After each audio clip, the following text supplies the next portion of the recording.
Hey everyone, it's Ryan here, and today's video is 7 ways that you might royally screw up your cargo trailer conversion and how to avoid them. I've actually got 10. I've got 3 bonus tips, and I know from experience and a lot of research in Facebook groups from people who have gone through the cargo trailer conversion process and listed their biggest mistakes or regrets or things they wish they had done differently. So make sure you watch this to the end, and of course, like and subscribe to the channel because I'm all about helping you build your lifestyle by actually building things and taking action to make change in your life so you have an overall greater sense of prosperity, freedom, and abundance, okay?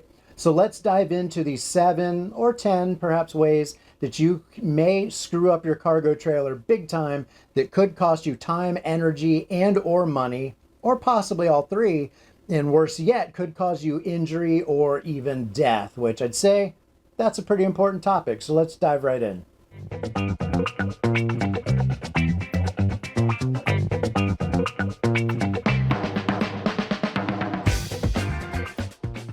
Okay, here's the first way you might potentially royally screw up your cargo trailer conversion. And if you're wondering, yes, I am shooting this video in my cargo trailer. Her name is Margot, and I have built both a cargo trailer and a tiny house from the trailer up. And some of these tips actually even apply to tiny houses and van conversions as well. But the first way to really screw things up is to either go too large or too small with your overall cargo trailer size. And that could also include the wrong overall design. So if you're trying to convert, a horse trailer or a U-Haul truck, a box truck, anything that has a dictated floor plan that may not be suitable, that could be a real problem. And in my research from talking to a lot of folks on Facebook groups, I would definitely say that undersizing your cargo trailer is significantly more common, probably about a 10-to-1 ratio compared to the people who felt like they went too large with their cargo trailer. So the lesson here is, if in doubt, go with the larger cargo trailer. I do realize that usually results in either more weight and or worse gas mileage, a higher expense for buying your trailer. There are a number of downsides, but you've got to remember and assume, and this applies to all the tips, that your cargo trailer conversion is going to be a part of your life for a long time to come.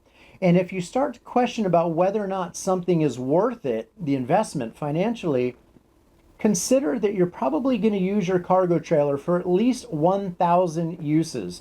That would be like continuous use for 3 years or weekend use for a decade, something like that. So when you think about the cost factored out over 1,000 nights, if there is something that would cost you, say, $1,000, let's say you're considering 2 cargo trailers, one smaller than the other, the larger one is $1,000 more. Yeah, that $1,000 can be painful to spend, but if you're going to spend 1,000 nights, that's really only $1 per night for more size, and that could make a huge difference. So in those terms, think about the investment of a larger cargo trailer, and as long as your vehicle or the vehicle you're planning to own can haul a larger trailer, definitely consider that, because if you go too small or with the shape or design that doesn't suit you, you're going to feel cramped. And now I travel solo. I'm in an 18-footer with a 7-foot ceiling, and it's a full 8.5 feet wide on the outside, I guess 8 feet on the inside. That's plenty of room for a single guy, and especially as someone who lives in a tiny house that's already used to living in under 200 square feet, dropping down to 120 square feet is no problem. But if you've got kids or a spouse, or it's not just you traveling, you're absolutely going to want a bigger trailer, even if that means you need to save up more money, delay your purchase, or in some cases, I bought this trailer on a whim, but I knew the size was actually bigger than I thought I needed, but I was trying to, make the mistake to the larger size, not the smaller. So if you can afford it, go larger. And even if you can't afford it, delay your purchase until you can afford it, okay? So choose a size that's appropriate, and that requires thought and planning and thinking through your lifestyle, your needs, your family's needs, expansion of your family, adding pets, adding kids, going to new climates, things like that. There's a lot to think through. So don't just rush into a purchase. Think it through, determine your true needs, save up accordingly, and then make the investment. And that is a huge mistake that you'll avoid, and you won't royally screw up your cargo trailer conversion, okay? So that's number one. All right, guys, I'm here with the second way to not royally screw up your cargo trailer conversion. And yes, I have changed my vantage point. I'm trying to be a good YouTuber and mix things up so you guys don't, just see the same thing over and over again. So anyway, with that in mind, the second big mistake that you can make is trying to save a buck by under-insulating or not insulating at all your cargo trailer. So I have seen people who think about where they're going to be camping, and this is of course very important. Where are you going to use your cargo trailer, and what is that climate like? If you're going to very mild environments, or at least that's your plans, make no mistake about it, once you get out and about and start using your cargo trailer, you're going to want to take it to, up in the mountains or to Canada or down south where the environment is radically different. So even if right now you're camping in mild climates and you think you don't need great insulation, you're wrong. You do need great insulation. And you can't go back and add insulation after you've already put your walls up and the floor in and your ceiling on. I insulated this tongue and groove pine ceiling with 1-inch foam insulation, and that is the most common way to insulate a cargo trailer conversion for numerous reasons, which I won't get into, but it's low cost and it's relatively low effort to do. If I were to try to come back after the fact and put an insulation in the ceiling or in the walls, after I've already done all the work to get it up, that is just not going to work. It's going to be extremely difficult and a lot more expensive than just doing it right in the first place. So almost everybody, when they buy a cargo trailer, they get it home. If there's plywood on the walls, they usually pull that plywood off of the walls, because often it's thin, it's put up very poorly, and there's no insulation behind it. But a lot of times people start second guessing their insulation choices, and they're just saying, yeah, it feels great in here, I probably don't need it. But boy, you spend a couple of days in, humid Florida or up in frigid, Maine in the winter, you're going to want as much insulation as possible. So even though it's time consuming and it might cost you a little bit of money, make sure you properly insulate. And just like the first tip with, if you're going to make an error, go too big of a cargo trailer. And the same way with insulation, make sure you go too thick if you're going to make a mistake. But for most climates, most people, most trailers, and most situations, 1-inch foam in the floor, the walls, and the ceiling will cover probably 95% of use cases. And of course, if it doesn't, you can always add propane heat or electric heat, or make adjustments accordingly with fans and things like that. But insulation in the long run, if you think about 1,000 nights spent in your cargo trailer, an extra $100, $200 on some insulation can make a world of difference to your overall comfort and your overall happiness level with your trailer. So please don't make that mistake, okay? That was number 2. All right, the third way that you might royally screw up your cargo trailer conversion is similar to number 2, but it has to do with overall heating and air conditioning, and basically failing to install a ceiling air conditioning unit because you think you don't need it, or because it's heavy and hard to get up on the roof, or difficult, or just too expensive. Whatever your reasons are for thinking that you can get away with just ventilation fans and not air conditioning, and this also applies to heating as well, it's simply not true. Cargo trailers are metal boxes. They can get extremely hot, especially in a humid environment, and it's almost impossible at certain times of the year to avoid humid environments. And so it's gonna turn into a steam box. And if you don't have air conditioning, that's a huge problem. Now, you might be thinking to yourself, well, I'm going to be boondocking. I'm not going to have access to shore power, so I won't be able to power an air conditioner. And that may be true, but I thought that would be true for me. And I've only spent about 3 weeks in total in this cargo trailer camping, and I've already used an RV park that had shore power. Now, to overcome that situation, for me, I just put 1,000 watts worth of solar panels on my roof and a really big battery bank, and I bought a fairly efficient Coleman air conditioning unit, one of their newest models that's quiet and fairly efficient. So I decided to essentially invest in a power system that could at least allow me to run the air conditioner for about 2 hours a day, just boondocking. And if the sun is out and feeding my panels while I'm drawing that power, I actually have enough power to maybe run the air conditioner for 4 hours a day. And of course, if I've got shore power, like in an RV park or I'm near a garage that I can plug into, I can run it all day and all night, no problems at all. So yes, I understand that air conditioners can be expensive, but again, use that 1,000 nights principle and break it down. And if you have to spend $350 for an air conditioning unit, guess what? That's only, I don't know, 35 cents per use, right? When you factored over that 1,000 nights idea, and 35 cents for some air conditioning is worth every penny. And in fact, of all of the ways that you can invest in comforts and livability in your cargo trailer conversion, or your van, or your tiny house, I would argue, as someone born and raised in very humid Central Florida, I don't live there anymore because I couldn't tolerate the humidity. I'm in a little drier Texas right now. But as someone who grew up in that environment, I would say that air conditioning, and a good investment in air conditioning, is the single best investment that you can possibly make to contribute to your overall enjoyment and livability of your cargo trailer, and therefore how much time you're actually going to use it to camp. And that's pretty darn important. So don't skimp on air conditioning, or heating for that matter. Now with heating, it is a little bit easier to come in after the fact and run a propane line, add a propane heater or a small Mr. Buddy heater that works on its own, or a diesel heater. There's some other options there, or you can just bundle up in more clothes, or add, hang blankets over your walls if you had to make your space warmer. But when it's really hot and humid, there's only, other than getting naked and running some fans, that's all you can do to cool down.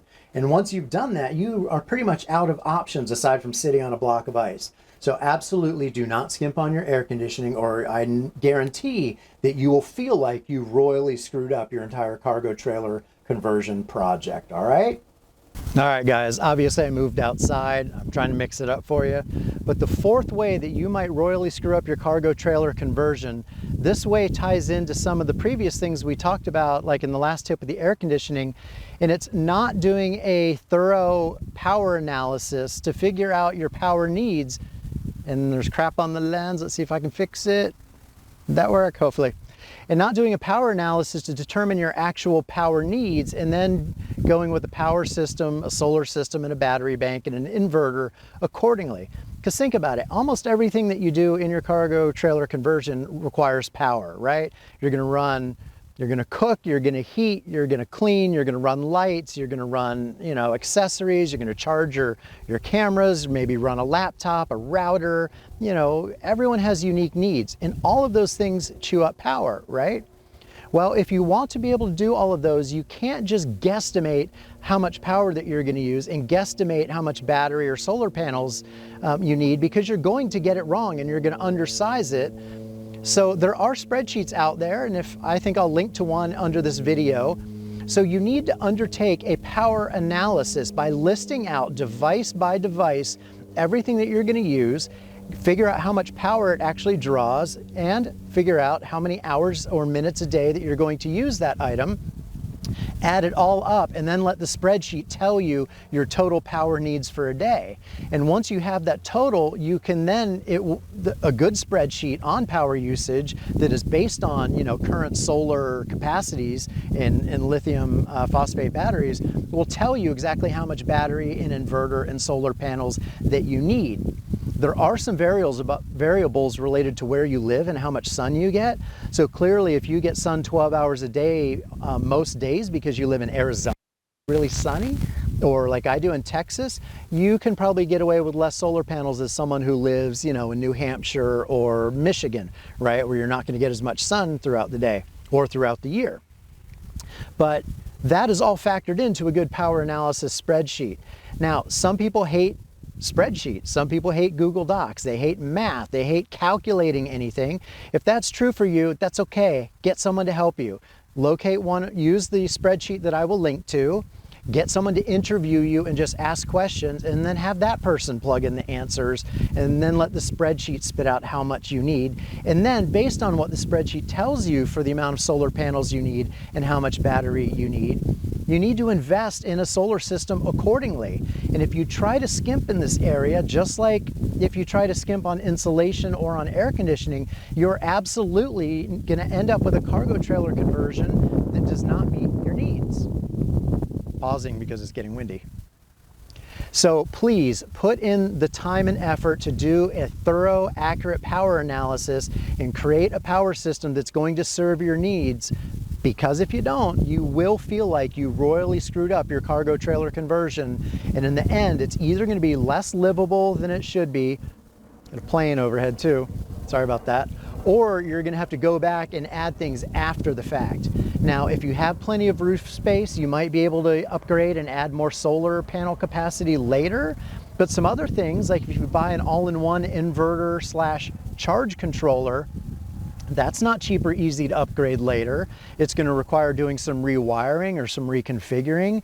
Certainly, if you get your batteries arranged in a certain way and you have BMSs, battery management systems, which monitor and control the charging state of your batteries, that's not simple or easy to reconfigure.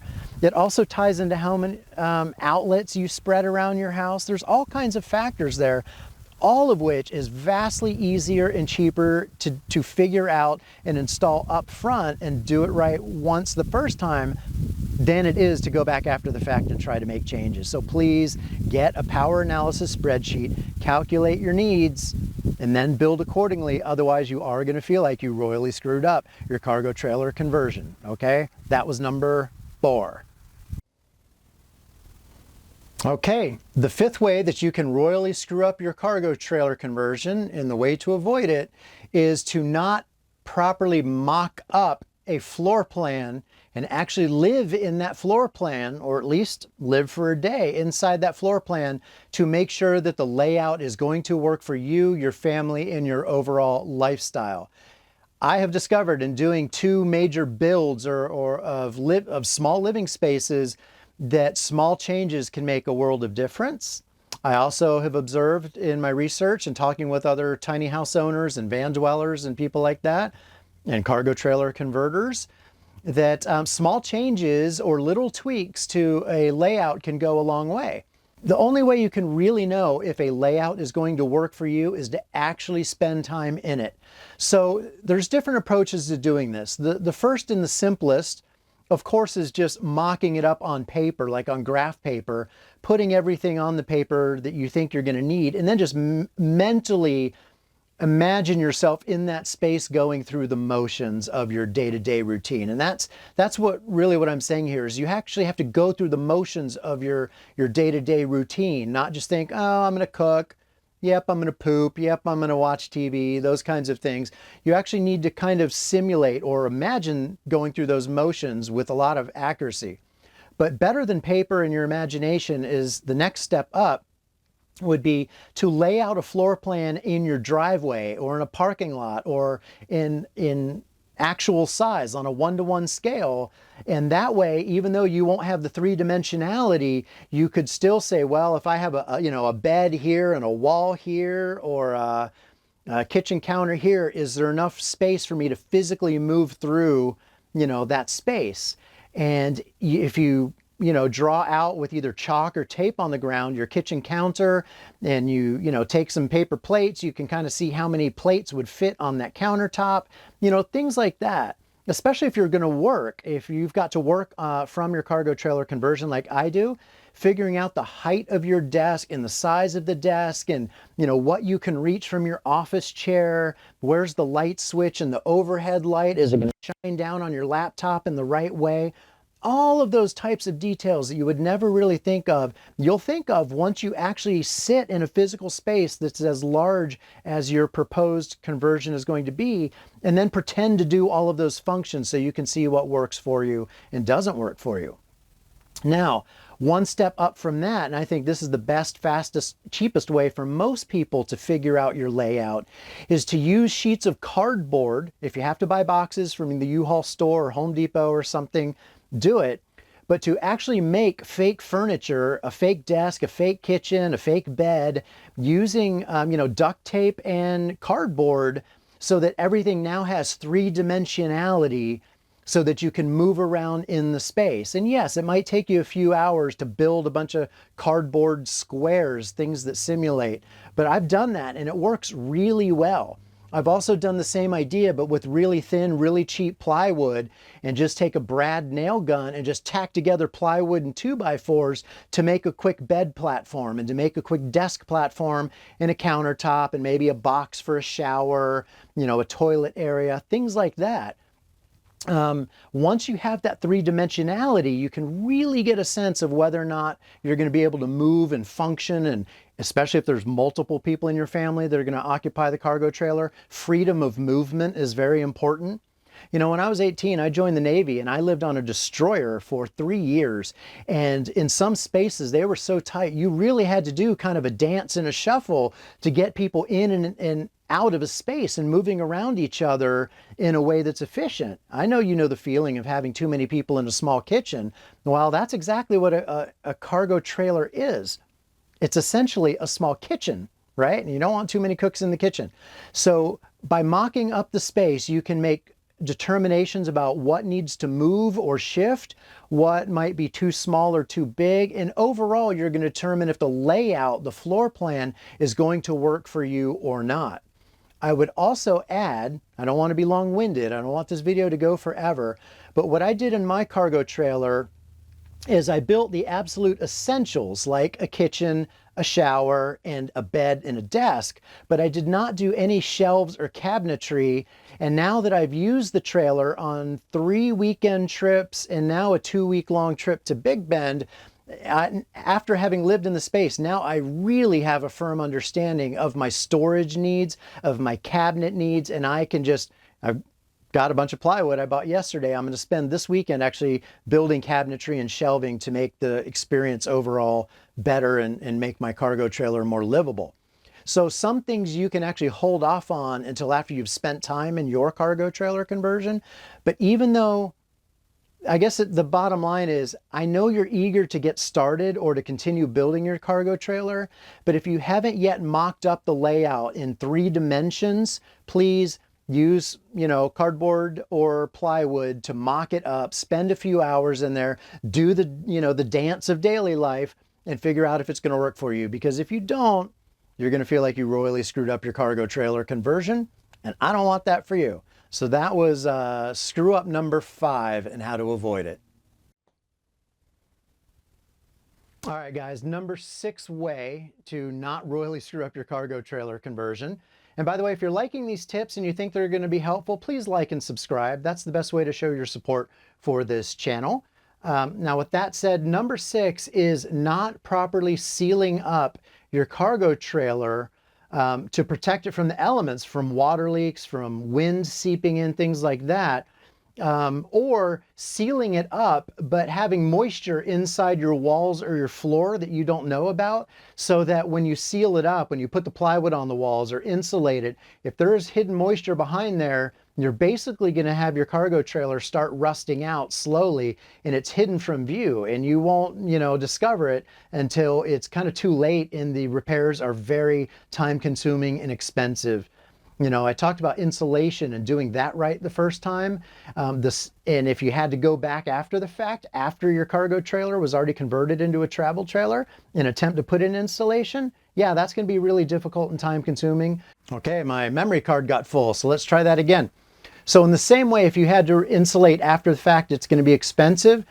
Just if you seal up moisture inside your cargo trailer and then discover it later, it's going to be extremely time consuming and difficult to undo. And in some cases, it's very difficult to fix, especially if, your floor has, your metal studs have, for your walls or your floor have rusted through, or you've got sagging or something like that, okay? So sealing up your cargo trailer is very important. Now, I've discovered this in mine because I have not fully sealed up my cargo trailer. Around the back door and the back corners, I've left it uninsulated and there's some gaps. And I didn't think it was that big of a deal until I got down into some freezing temperatures on a night that had really high winds out at Big Bend National Park. The wind started howling, and in fact, it was moving so fast that it was pushing itself in through every little crack around like my rear brake lights of the trailer. And so I discovered real fast and under high wind conditions just how poorly sealed the rear of my cargo trailer conversion is. So now I'm making it a very high priority to go back and seal that up, make sure no moisture got in during that last storm, and make sure it's bone dry, and seal it up and caulk it, and use weather stripping or caulk, accordingly to make sure it's sealed up. Because any little leak that you have, and think about it, think about being a drop of water coming down the roof, and it's going to come down because of gravity, and look for any opening, gap, or crack, especially on a windy day or night.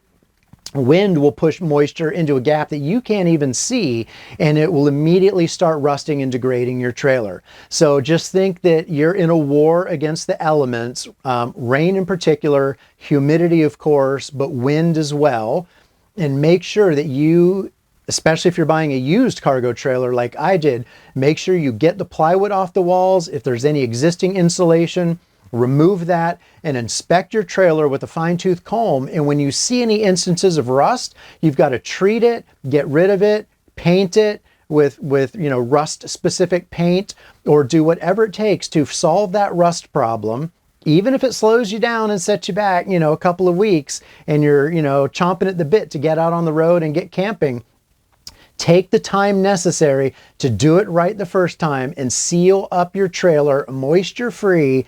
And of course, seal it in a way so that road moisture, rock salt in the winter, snow, hail, rain, sleet, all of that cannot penetrate the skin of your cargo trailer, because it wants to and it will. And when it does, it's going to cost you a lot of money. And if you don't figure it out until it's too late, you're going to have a half-ruined cargo trailer, and you're going to feel like you royally screwed up your cargo trailer conversion, and you don't want that, and I don't want that for you. Okay? So make sure you seal it up properly and insulate well.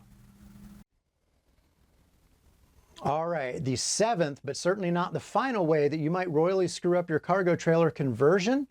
All those other tips, you might have been thinking, well, I'm already halfway through my build, so none of those really apply to me. This one does, no matter how complete you might think your cargo trailer conversion is.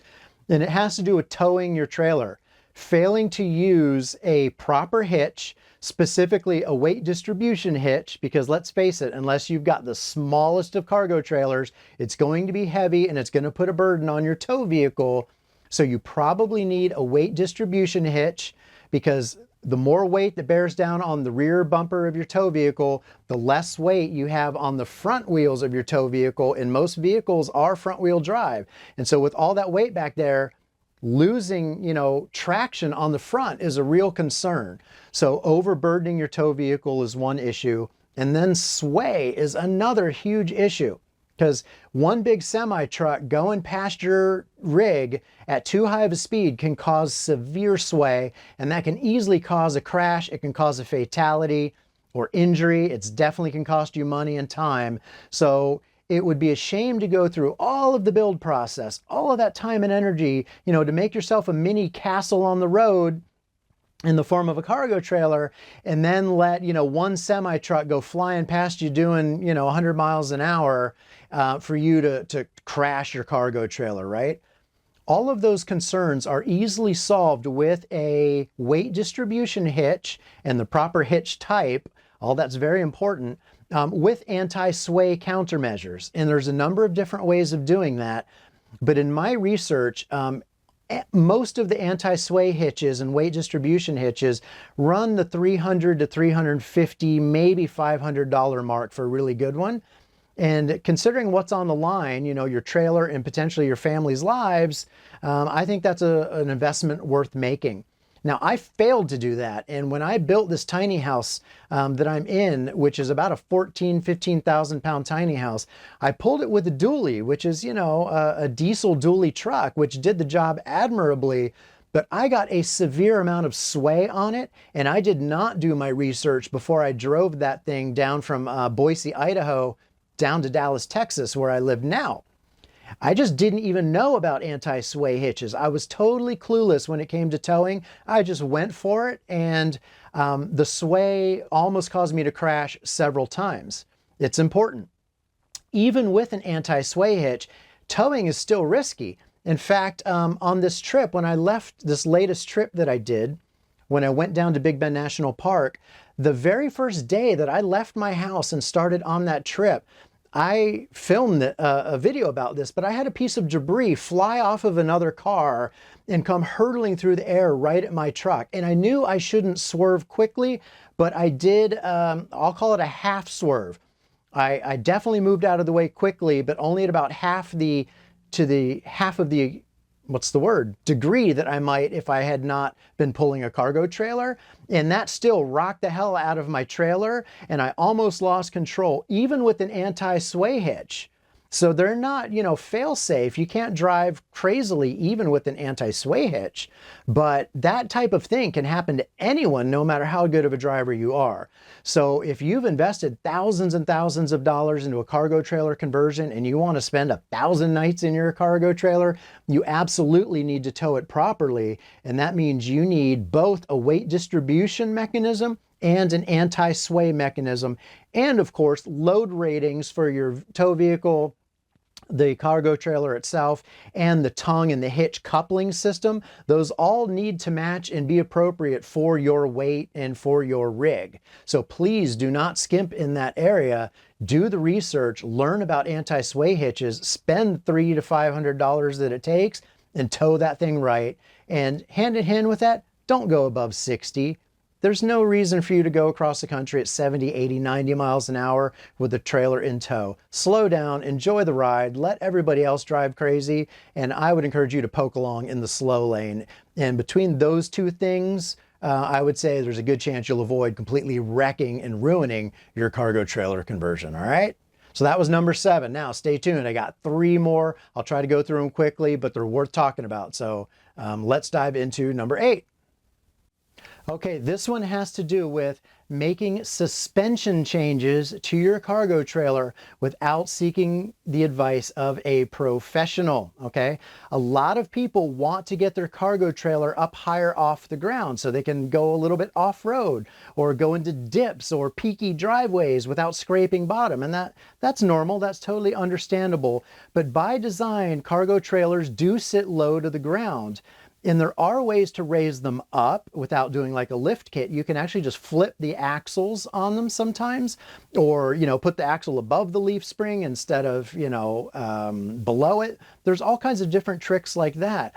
But when you do that, you are totally changing the suspension and therefore the responsiveness and the adaptability of your cargo trailer. You're also changing the way that it rides as far as its height. You're going to raise its center of gravity, which makes it more tippy in high winds. And if you do something like the axle flip, since most trailers have electric brakes on the axles, doing so without making changes to your braking system is actually allowing water and rain and road moisture to flow right into your electronic brakes freely, because normally they're done in a way such that the top is sealed and the bottom is open to let water drain out of them.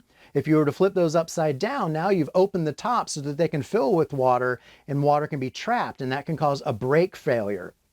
So if you want to get your cargo trailer a little higher off the ground, it's totally doable. There's a bunch of approaches, but this is one area where you absolutely need to consult an RV professional. Even if you do the work yourself to save a buck, which is something I would probably do, at least go to a professional RV shop, talk with them about your approach, get their advice, learn how they would do it the right way, and then if you want to go home and do it yourself, that's fine, but at least you've had that consultation. Because if you make those suspension changes to your RV, not only can you cause it to tow poorly, or which could lead to a crash, it may just ride poorly, and it may just be a bad overall setup, and you might feel like you totally royally screwed up your cargo trailer conversion. So please don't make suspension changes or braking changes unless you yourself are a qualified, fully trained suspension expert. All right, the second bonus tip on how to not royally screw up your cargo trailer conversion is a very general principle that everyone can use on nearly any area of their cargo trailer. And it's the principle of Occam's razor. I don't know if you've heard of that before, but it generally is a principle that says the simplest solution is probably the best solution.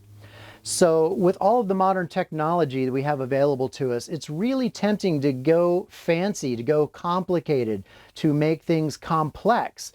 And the more complex a system is, the more likely it is to have a failure and break, or just to be frustrating overall. So when in doubt, go simple. Now, I'm not meaning avoiding luxuries, but let me give you two examples. One is in my shower in my cargo trailer conversion, I was looking at all kinds of drain setups.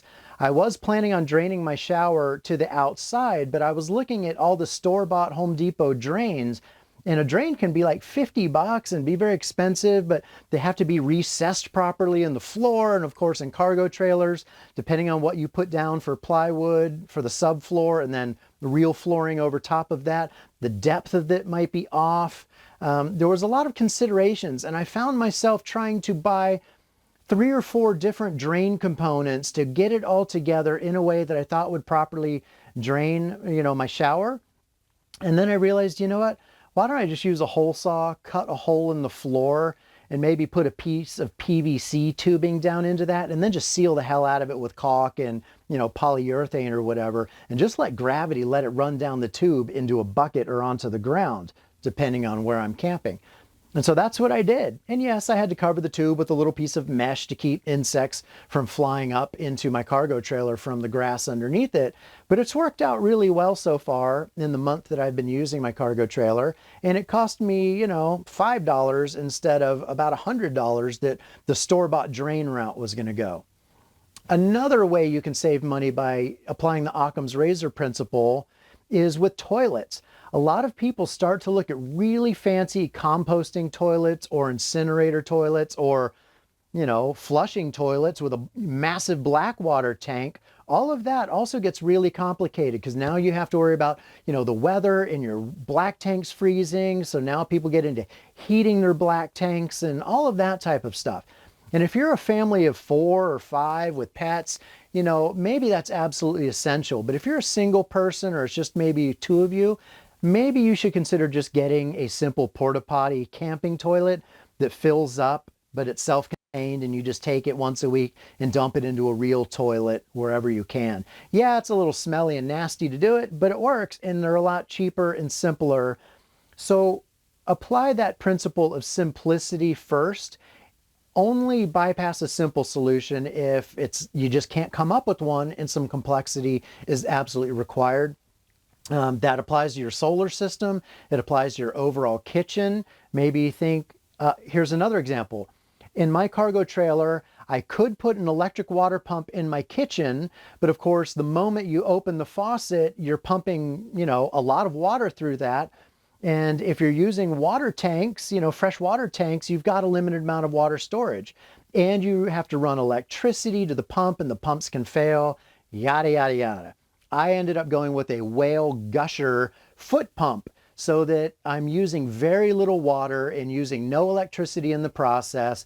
And yes, it's a little old school, but it was cheap, it worked, and I'm pretty happy with it so far. So look to simplify your conversion in any way you can. In the long run, you'll probably be happy that you did.